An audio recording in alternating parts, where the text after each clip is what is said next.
Bon, on est avec Lisa et Gaëtan, on est bien arrivé à Rennes, bien reçu, je les remercie d'ailleurs. Écoutez, l'idée c'est de voir un peu depuis quand vous êtes rentrés en gros dans le cercle et que vous êtes des marchands. Et puis on ira visiter tout à l'heure vos OP, mais de nous dire un peu en gros ce que vous recherchez, ce que vous faites. Et ça sera déjà bien comme ça, et de vous présenter vite fait. Ça marche. Parfait. Nous c'est Lisa et Gaëtan, donc on est un couple d'entrepreneurs.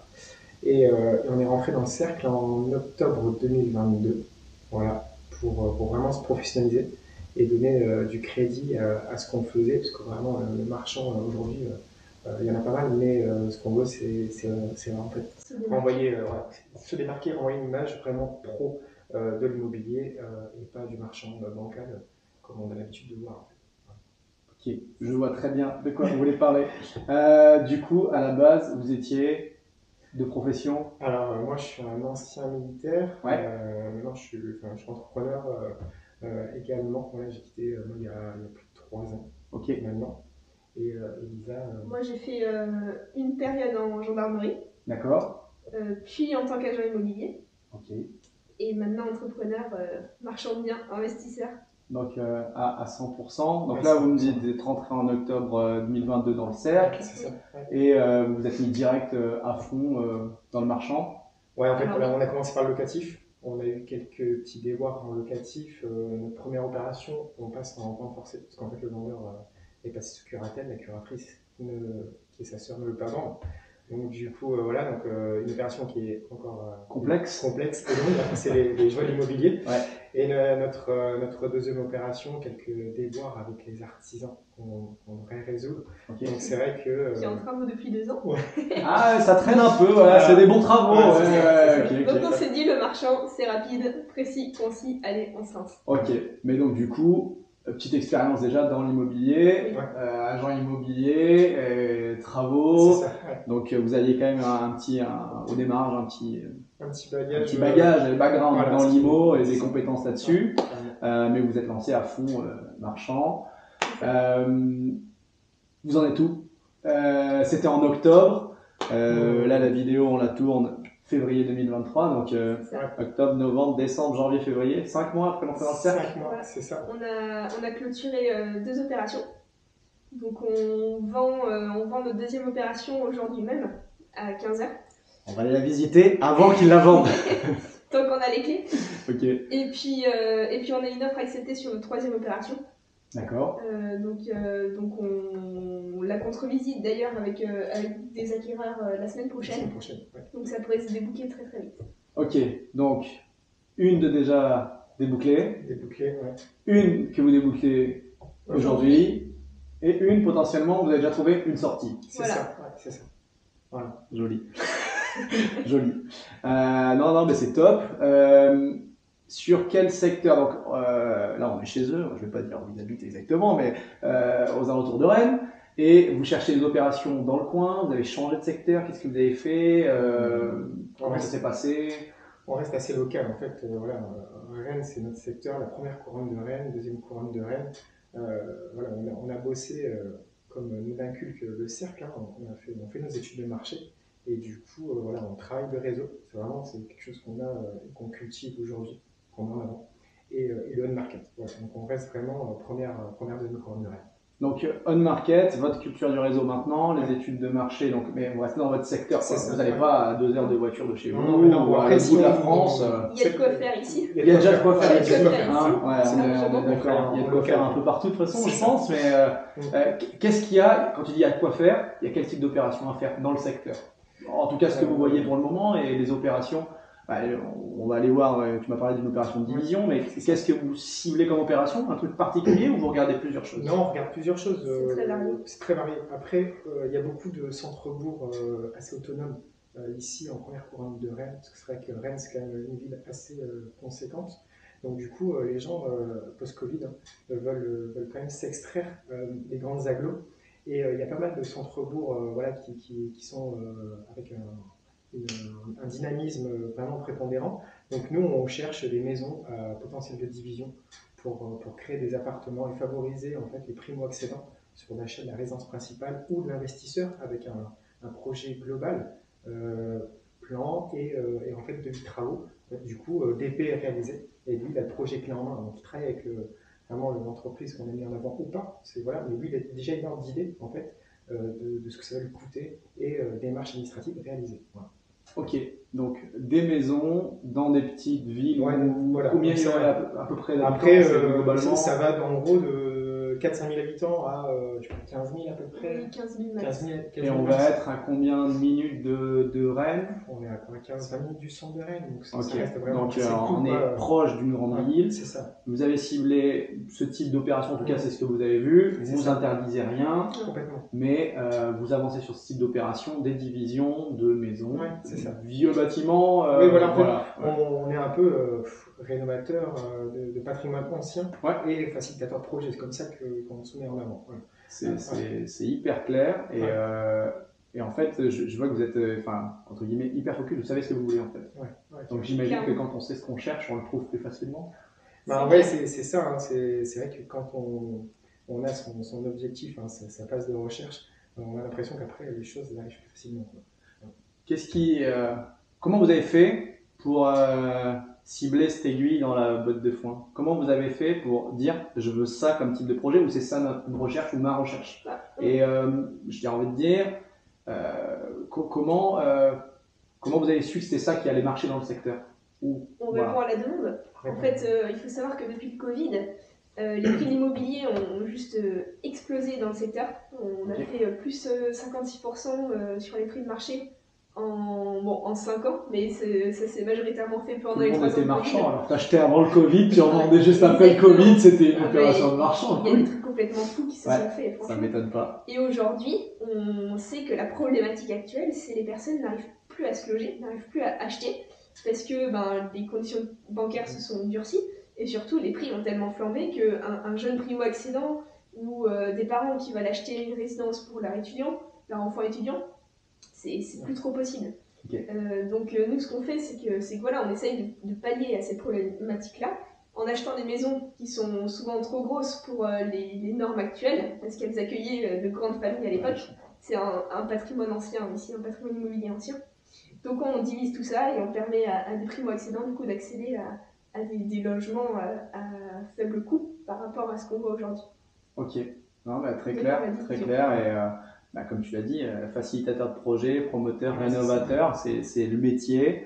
Et je trouve qu'on rend en tout cas accessible et on rend adapté aux usages modernes ou aux usages contemporains des logements qui ne le sont plus. On a des grandes bâtisses, des grands appartements de 200 mètres carrés, il n'y a plus grand monde qui en veut. Il y a des plus petites surfaces, on sait que les tailles des foyers moyens ont réduit. Le nombre de mètres carrés par personne a tendance à réduire aussi et on adapte un petit peu les projets à ce type de clientèle ou ce type de besoin. C'est aussi une petite conviction personnelle de voir en fait beaucoup de terrains se faire bâtir, beaucoup d'immeubles se construire, alors qu'en fait on a un patrimoine déjà existant qui est en grande partie vide et ça en fait on veut le combattre pour faire revivre ces centres anciens finalement, plutôt que de grappiller à chaque fois sur la nature sans arrêt quoi. Je peux être que dans cet avis, et de toute façon, toutes les lois vont dans ce sens-là. Les zéro artificialisation nette des sols, la rénovation du bâti ancien coûte moins en termes écologiques et en termes de ressources que la promotion. Donc je pense que pour les marchands de biens, il y a quand même quelque chose à faire dans les années à venir. Et vous l'avez saisi, ça a du sens, tout le monde y gagne, les acheteurs, vous, les vendeurs qui facilitent les ventes. Et au niveau, donc vous avez ciblé un secteur bien particulier. Cette étude de secteur, vous l'avez faite avec les outils du CEF, vous l'avez faite avec des autres outils. Comment ça s'est fait? Alors déjà, nous, on avait déjà un peu la prise de température, en fait, si je veux dire. Et on a travaillé ça avec une coach du cercle, avec Awatif. On a vraiment poussé les choses, poussé le curseur sur vraiment des villes très ciblées stratégiquement. Et maintenant, en fait, on sait en regardant une annonce si on va pouvoir en faire quelque chose. Donc ça va très vite. Donc en gros, quand on va visiter, on est presque en mesure de venir avec une offre sous la main et se positionner rapidement. Ce qui fait que, en fait, aujourd'hui, quand on nous appelle ou quand on propose quelque chose off-market, normalement en 24-48 heures, on est en mesure de répondre. Et ça, c'est aussi notre force aujourd'hui. C'est clair. Donc vous connaissez votre marché. Tout à l'heure, tu me disais, j'ai les tableaux, je connais mes prix. En fait, si je vois l'annonce, je regarde mon tableau, ça colle pas. Après, tu n'auras même plus de tableau, le tableau sera dans ta tête, j'imagine, hein, mais c'est déjà peut-être même le cas voilà, quand on vous appelle, etc. Et du coup, vous êtes capable de vous positionner rapidement sur tout type d'opération. Après, je vais dire, vous pouvez sortir des offres sur chaque opération que vous allez visiter. Vous ne vous déplacez plus pour rien, vous connaissez parfaitement votre marché. On connaissait globalement notre marché avant l'entrée dans le cercle. Et grâce à l'entrée dans le cercle, on est devenu vraiment beaucoup plus précis et beaucoup plus efficace grâce aux outils notamment et aux coachs. Non, mais c'est très cool et c'est l'idée, c'est d'être un expert de son secteur pour que les professionnels vous fassent confiance. Là, vous travaillez, en fait, dans l'idée, comment vous avez noué des relations avec les pros du secteur déjà en place, que ce soit des agents IMO, des notaires, ou avec qui, en fait, vous bossez? Après, c'est sur la durée, en fait. Hein. On récolte ce qu'on a semé, en gros, il y a à peu près 3 ans, quoi. Donc, du coup, c'est vrai qu'on a mis en place des choses pour locatif. Et nous, on a cette particularité, c'est que vraiment, on fait ce qu'on dit. Donc, du coup, la confiance, en fait, elle se crée, parce que l'immobilier, on va pas se le cacher, hein, c'est un milieu un peu de requin. Donc du coup, quand on fait ce qu'on dit, les gens nous rappellent et ont confiance. Donc quand on nous dit, voilà, j'ai ça off market, bon, ça reste entre nous, et voilà, nous on regarde, on analyse, on met les chiffres sur notre tableau. Si ça le fait, on fait une offre. Mais voilà, après, on est réactif et en fait, on est cohérent et on rend aussi, on envoie l'ascenseur, quoi. C'est-à-dire que nous, on redonne à la commercialisation systématiquement. Et du coup, l'agent immobilier. Il est intéressant. Voilà, tout le monde y gagne. C'est ça. Tout le monde y gagne. J'aime bien ce que tu dis. On fait ce qu'on dit. Je rajoute même, on dit ce qu'on fait, on fait ce qu'on dit. Voilà, alors on dit ce qu'on fait, je le fais aussi. Maintenant, je mets le curseur un peu plus, pas sur la restriction, mais c'est vrai que des fois, pas trop en dire. Les gens en profitent. Donc du coup, voilà, maintenant, on dit ce qu'on fait, on fait ce qu'on dit. Mais avec parcimonie. Ouais, c'est ça. C'est ça. Et votre positionnement de marchand, enfin comment vous vous présentez dans la vie en général maintenant, en disant votre boulot de marchand, qu'est-ce que vous faites, comment vous l'expliqueriez, comment vous le... Moi je reprends une phrase d'Arnaud qui dit moi je suis marchand de bonheur, quoi. En fait, en gros, je rénove le patrimoine et je facilite les projets. Nous, sur notre première opération, en fait c'était une succession, la personne en fait elle a acheté ça en francs, du coup elle revend ça en euros, donc du coup le gap il est quand même assez énorme. Et nous on a revendu en fait à un primo excellent et c'était en dessous du prix du marché. Donc en fait tout le monde était content. Ouais, donc en fait vous avez trouvé une solution de sortie rapide, efficace pour un vendeur qui n'en voyait pas d'autres. Complètement. Ouais. Et vous trouvez pour vous une solution de sortie qui vous satisfait dans les conditions de marge optimales à un primo-accédant qui trouve un logement dans lequel il va pouvoir gagner encore quelque chose. Voilà. Et un agent IMO au milieu qui est content. Et un agent IMO qui prend de com, un notaire qui travaille sur différents actes, des entreprises de travaux que vous pouvez recommander, ils travaillent ou pas avec, peu importe. Exactement. Donc en fait c'est un vrai package et effectivement c'est un écosystème en fait. Un écosystème où tout le monde y gagne, c'est du gagnant-gagnant. Exactement. C'est du marchand de bonheur. C'est ça. J'aime bien marchand de bonheur, c'est top. Marchand de bien, marchand de bonheur. Ok. Il y a eu des difficultés ou si vous avez des points, par exemple sur la première OP ou sur celle qu'on va aller, on parle peut-être plus sur l'OP en direct, mais des points difficiles, des points de doute, des moments de galère. Si oui, il y en a toujours. Ah, quand même. Voilà. C'est pas facile le marchand. En fait, ah merde. Il y en a toujours et du coup c'est ça le professionnel en fait, c'est avoir les galères et savoir en fait répondre, rebondir, voilà. Et en fait ce qu'on a dans le cercle, en fait on a des outils, même des coachs urbanisme, parce que sur la deuxième OP on a eu des petits soucis sur l'urbanisme. Ok. Voilà. Et en fait c'est même pas par rapport au PLU, c'est l'humain.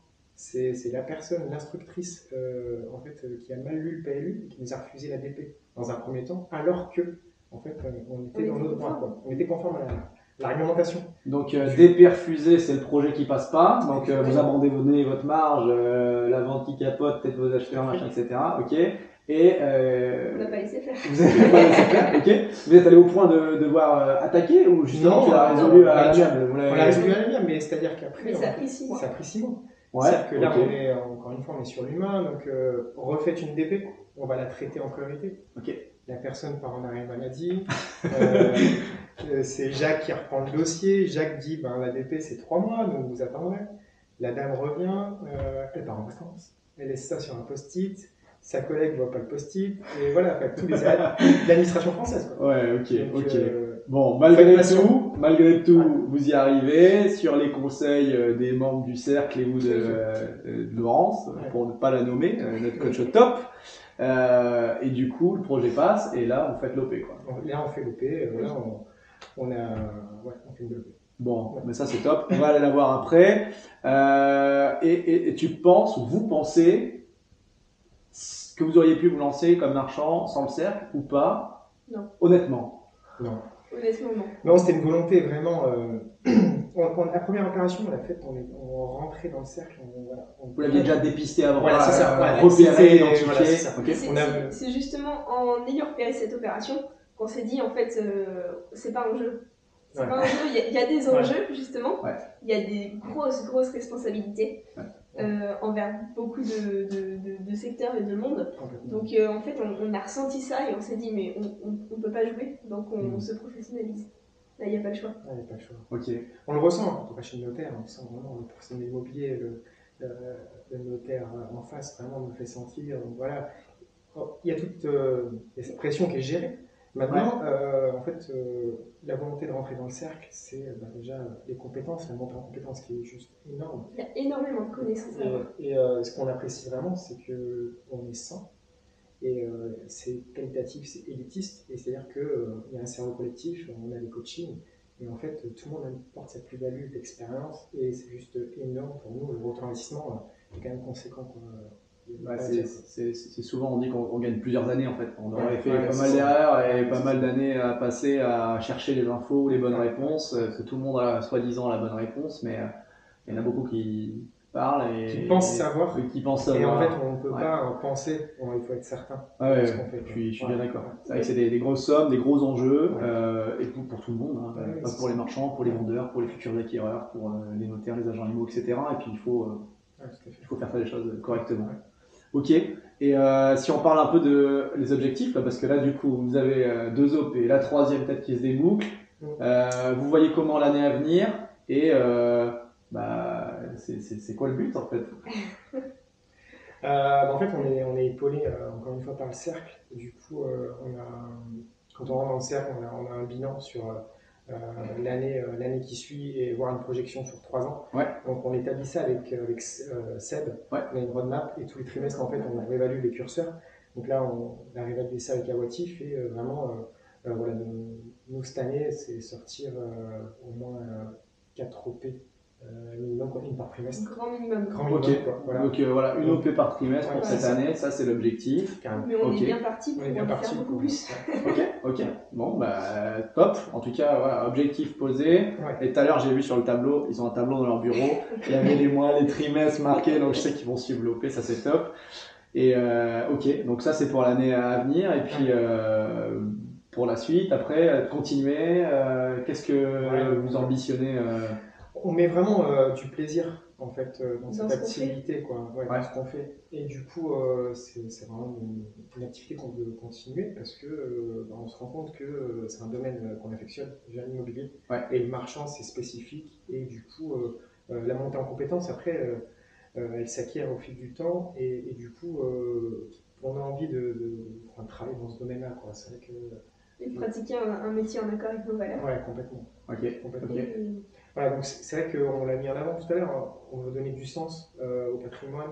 C'est-à-dire que moi, voir des promoteurs acheter des maisons pour raser, pour monter un immeuble, c'est pas ce que j'ai envie de mettre en avant. Sur la Bretagne, le patrimoine est quand même exceptionnel ici. Et si on peut rénover, le refaire revivre et donner la possibilité à des jeunes de pouvoir acquérir un appart bien placé, un emplacement stratégique, bon, ça c'est que du un beau bâtiment. Ouais, clairement, non, mais c'est top.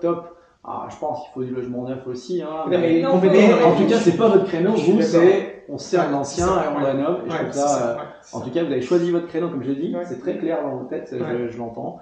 Et la roadmap est bien claire et vous avez de belles ambitions. Et je suis persuadé que ça va bien marcher. Ce que je vous propose, c'est qu'on aille visiter les OP maintenant. C'est parti. Parler, c'est bien, mais agir, c'est mieux. Allez, go, on y va.